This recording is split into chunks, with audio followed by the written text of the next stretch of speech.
सुप्रभात मंडळी. मी नीलिमा पटवर्धन आणि आपण सध्या वाचत आहोत श्यामची आई हे साने गुरुजी लिखित पुस्तक. आज आपण 36व्या रात्रीची गोष्ट सुरू करत आहोत आणि शीर्षक आहे तेल आहे तर मीठ नाही. सुरू करते. आजचे पेळू चांगले नाहीत. सूत सारखे तुटत आहे. नीट पिंजलेले दिसत नाही. गोविंदा, तू पिंजलास ना कापूस? भिकाने विचारले. आजचे पेळू श्यामचे आहेत. त्यांनी आज पिंजले, गोविंदा म्हणाला. इतक्यात राम तेथे आला. त्याने ते बोलणे ऐकले. अलीकडे श्यामचे मन दुःखी आहे. हे त्याचं दुःखी मन त्याला काम चांगलं करू देत नाही. हातून चांगलं काम व्हावयास मनही प्रसन्न लागते, राम म्हणाला. सर्वसिद्धीचे कारण मन करारे प्रसन्न, असा तुकारामाचा चरण आहे. श्याम कुठे गेला आहे गोविंदा? रामनं विचारलं. ते मघा तर वरती होते, भिका म्हणाला. ते त्या अहिल्याबाईकडे जाणार होते. ती बरीच आजारी आहे म्हणतात, गोविंदा म्हणाला. काय एक एक नाव? अहिल्याबाई हे काय नाव आहे का? भिकाने विचारले. अरे, अहिल्याबाई म्हणजे अहिल्याबाई. अहिल्याचा तो अपभ्रंश आहे. नावातला अर्थ शोधून काढावा लागतो, राम म्हणाला. त्यांची अशी बोलणी चाललेली होती. तो श्याम आला आणि मग त्यांची आणखीन पुढे बोलणी चालू झाली. तू नाही का कामं करत? सकाळी विहिरीजवळच्या झाडाव्यास आज तूच गेलास, असं राम म्हणाला. तर श्याम म्हणतो की परंतु भिका, गोविंदा, नामदेव यांनी मला कुठे झाडू दिले? मी काम करू नये असं तुम्हाला वाटतं? पुण्यवंत तुम्ही व्हावं, मी का होऊ नये? श्यामने विचारलं. अरे, तुला बरं वाटत नव्हतं म्हणून काम करू दिलं नाही, राम म्हणाला. मग लोक यायला लागले. घंटा दिली पाहिजे, गोविंदा म्हणाला. घंटा झाली आणि प्रार्थना सुरू झाली. प्रार्थनेनंतर श्यामने आईची आठवण सांगण्यास सुरुवात केली. आमच्या घरी आता सर्वच अडचण पडे. घरात साऱ्याचीच वाण भासे. तेल आहे तर मीठ नाही, मीठ आहे तर मिरची नाही, असं चाललं होतं. कधी चुलीला लावावयास ढलपी नसे, थारळ्यात घालावयास गोवरी नसे. आई परसात हिंडून काटक्या गोळा करी. कधी कधी आंब्याची वाळलेली पाने आणून त्यावरच तिचे स्वयंपाक करावयाचा. कधी कधी भाजीला तेलाची फोडणीसुद्धा नसे, तिच्या अश्रूंची फोडणी असे आणि त्यामुळे जणू चव येत असे. काय करील बिचारी? अब्रूने दिवस काढीत होते. आईचे आईबाप आता पालगडला नव्हते. ते पुण्या मुंबईस मुलाकडे गेले होते. माहेरी गावास कोणी नव्हते. माहेरच्या घराला कुलूप होते. आई घरच्या बाहेर पडत नसे. एकतर शक्तीही नव्हती आणि दुसरं कारण म्हणजे लाज वाटत असे. घरातच बसून ती वेळ दवडी. त्यावेळेस आमच्या गावात कोणी एक पेन्शनर गृहस्थ येऊन राहिले होते.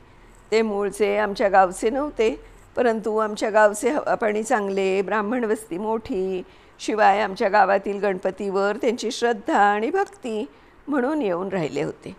आमच्या घराशेजारी जागा घेऊन त्यांनी टुमदार बंगला बांधला होता. आईची या नव्या घराशी ओळख झाली. पेन्शनरीणबाई मोठ्या भल्या होत्या. त्यांचा स्वभाव मायाळू होता. आई त्यांच्याकडे जाऊन बसे. त्याही एखाद्या वेळेस आईकडे येत. एक दिवस आई त्यांना म्हणाली, राधाताई, तुमच्याकडे काही काम असले तर मी करून देईन. दळण वगैरे मी दळून देईन. मला थोडी मदत होईल. राधाताई शहरात राहिलेल्या.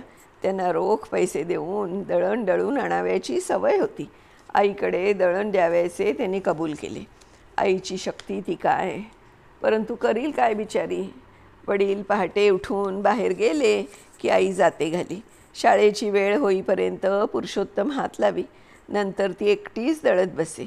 थांबत थांबत दळण दळून टाकी. श्याम असता येथे तर सारे दळून टाकता, असं तिच्या मनात येई. मी घरातून रागावून कसा गेलो हे आठवून ती रडू लागे. दळता दळता तिचे डोळे भरून येत, कंठ दाटून येई, ऊर भरून येई, हात दमून येत.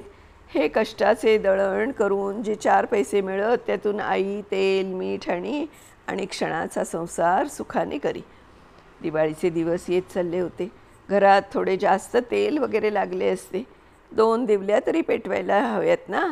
एक काळ असा होता की आमच्या घरी दिवाळीच रोज घडाभर तेल पणत्यांना लागत असे. शेकडो पणत्या त्यावेळेस लागत असत, परंतु आईला त्या आता फक्त स्मृती राहिल्या होत्या. दिवाळी कशी साजरी करावयाची? आई त्या पेन्शनरीणबाईंना म्हणाली, तुमचे धुणे बुणेसुद्धा मी धुवून देईन, चालेल का? दुसरं काही काम सांगत जा. त्या पेन्शनरीणबाईंची मुलगी माहेरी आली होती. तिचं नाव होते इंदू. बाळणपणातून ती उठली होती आणि आजारी पडली होती. ती फार अशक्त झाली होती. हवा पालट करावयास ती माहेरी आली होती. राधाताई म्हणाल्या, आमच्या इंदूला अंगाला तेल वगैरे लावीत जा, तिच्या मुलीला नाहूमाखू घालीत जा. आई म्हणाली, हो, आनंदाने करीन, मला हे काम आवडते. मागे पुष्कळ वर्षांपूर्वी माझी चंद्री घरी आली होती, माहेरी आली होती, मीच तिच्या अंगाला लावीत असे. आई रोज उजाडता इंदूच्या अंगाला लावायला जाऊ लागली. दळणाची वेळ तिनं 3ऱ्या प्रहरी ठरवली. आई फार मनापासून काम करी. इंदूच्या अंगाला चोळताना ती आपली मुलगी आहे असं आईला वाटे. त्या लहान मुलाला नाहूमाखू घालतानाही तिला सुख होई. त्या मुलांवर पायावर घालून त्यांच्या कोमल लुबलुबीत टाळूवर तेल घालून तो तो तो बाळाची बायको यो यो यो असं प्रेमानं आणि वात्सल्यानं म्हणत असे ती. आई नाहूमाखू घालू लागल्यापासून त्या मुलानं बाळसं धरलं. ते टवटवीत दिसू लागलं. इंदूच्या प्रकृतीत फरक दिसू लागला. तिच्या फिकट तोंडावर थोडा थोडा तजेला येऊ लागला. राधाताईंची आईवर श्रद्धा बसली. महिना होताच त्यांनी 2 रुपये आईच्या हातावर ठेवले. 2 कशाला, 1 पुरे हो, आई म्हणाली. घ्या हो यशोदाबाई, दिवाळी वगैरे आहे, तुम्ही मनापासून काम करता, त्याची किंमत का करायची आहे? मनापासून केलेल्या कामाचा दाम ठरवायचा नसतो. आई घरी आली आणि देवाचे आभार मानती झाली. देवा, माझी लाज सरी तुला, असं ती म्हणाली. 2 रुपयातून तिनं थोडं तेल, थोडं तूप आणवलं, 1 नारळ आणवला, थोड्या करंज्या आणि 4 अनारसे तिने केले. दिवाळीच्या 4 दिवसात बाहेर 2 दिवल्या लावल्या. भाऊबीजेच्या दिवशी पुरुषोत्तम इंदूकडेच गेला होता. इंदूनं त्याला ओवाळलं. 4 आणे पुरुषोत्तमने ओवाळणी घातली. फटाक्यांऐवजी आईने पुरुषोत्तमला 1 पिटूक नळी करून दिली आणि त्रिसुळे पाडून दिली. त्रिसूळ पिटूक नळीत घालून पुरुषोत्तम बार काढी. त्रिसुळे संपली तर पारिग्याचा पाला घालून वाजवी.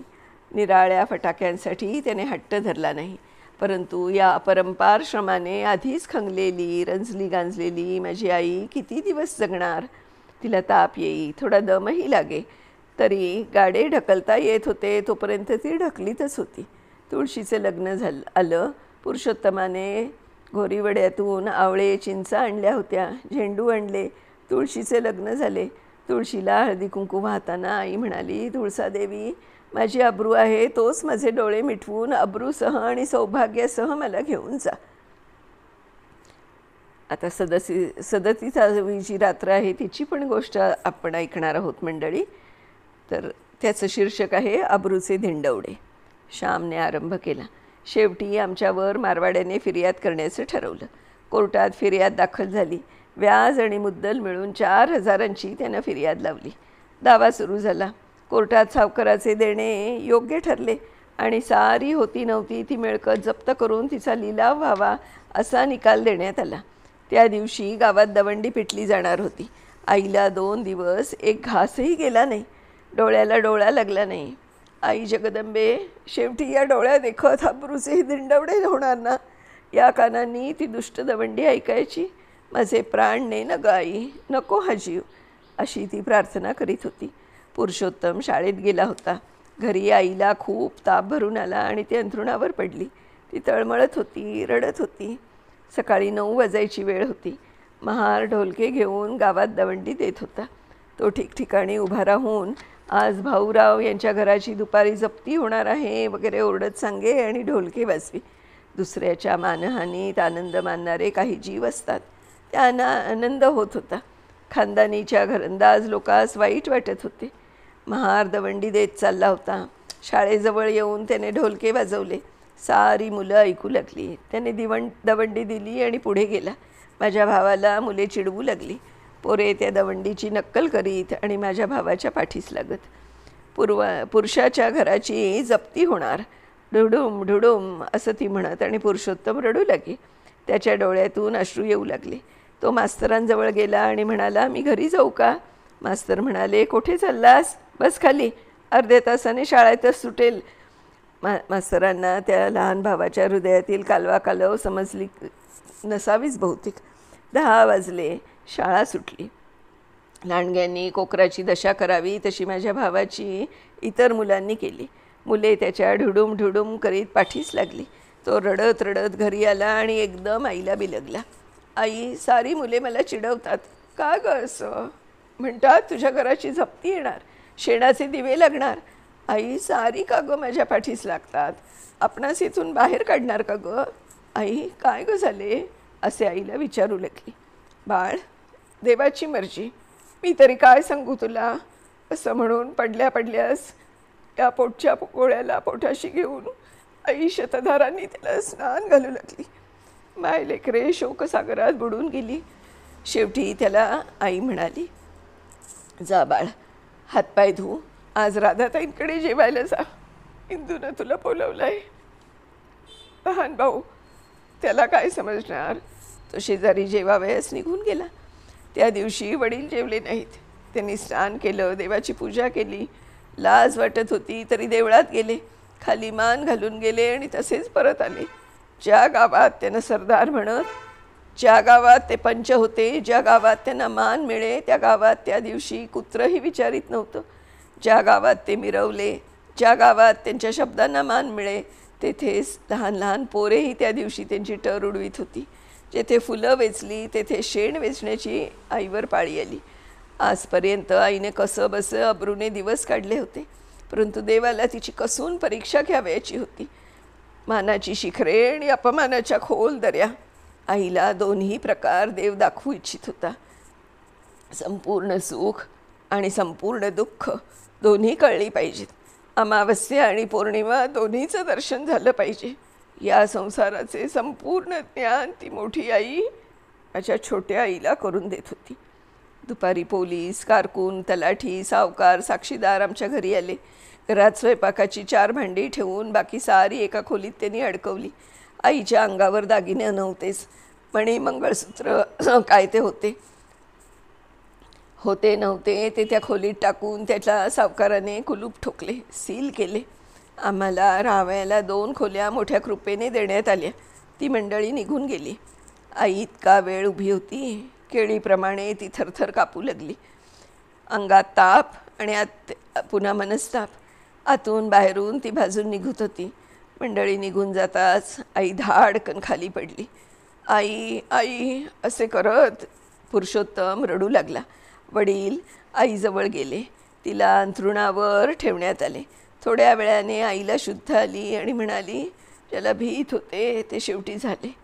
आता जगणे आणि मरणे सारखेच आहे. मंडळी, आज आपण इथे थांबणार आहोत. उद्या 38व्या रात्रीची गोष्ट वाचूया. तोपर्यंत बाय बाय.